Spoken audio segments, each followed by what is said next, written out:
Okay, Helga, we have a question for you. Actually, two questions. One is from Idle Hans. He says, Helga was saying yesterday that she believes the Vatican and Pope Francis could be instrumental in furthering peace talks, but I disagree. Why do you feel this way? And then the second question is from Yenna Hem. What Christian groups or churches are working with you for peace so I can join their efforts? So those are the two questions. Well, unfortunately, the first question I did not ask why he disagrees. I think that would be interesting to know.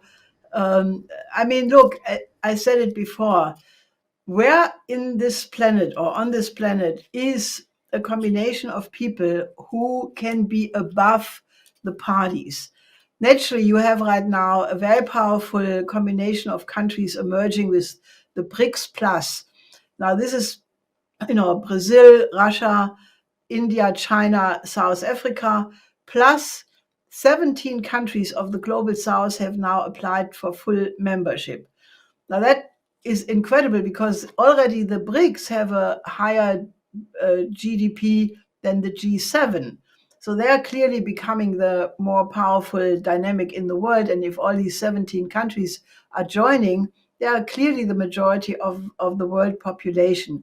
Then you have the Shanghai Cooperation Organization, which is in close cooperation with the BRICS and the Eurasian Economic Union. And that many other countries like the African Union and other organizations of the global south all want a new world economic order which allows them to survive, overcome poverty, overcome underdevelopment.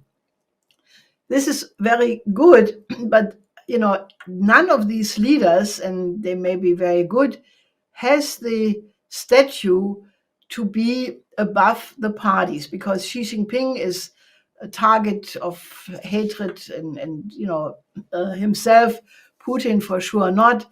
In the developing countries, you have exceptional persons, leaders, but I think none of them would be somebody who could tell, the Europeans, for example, what they should do. And I'm not saying that the Pope is the best possible option, or he is the best possible option, because there is nobody else. You need a figure or you need an institution. And despite all the problems, the Catholic Church is an institution which is more than 2,000 years old. It has lasted 2,000 years. I mean, that's not to be, belittled. And as I said, it is an organization which gives both sides a way out.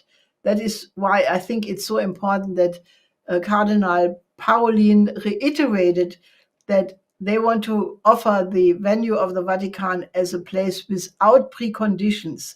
Because if one or the other side come and says, I insist that this must be solved or else it doesn't happen, you will not find a solution. And, I agree that the present governments are very unlikely to follow such a proposal.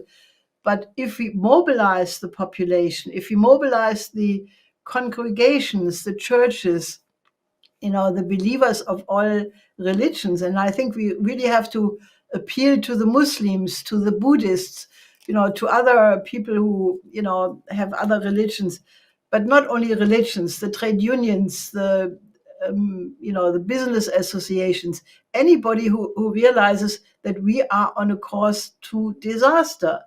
They have to mobilize and support what this offer is. It's not something which is a static proposal. It's a dynamic proposal, and it will only work if we succeed to get a lot of people to act, as I said before, it is too late.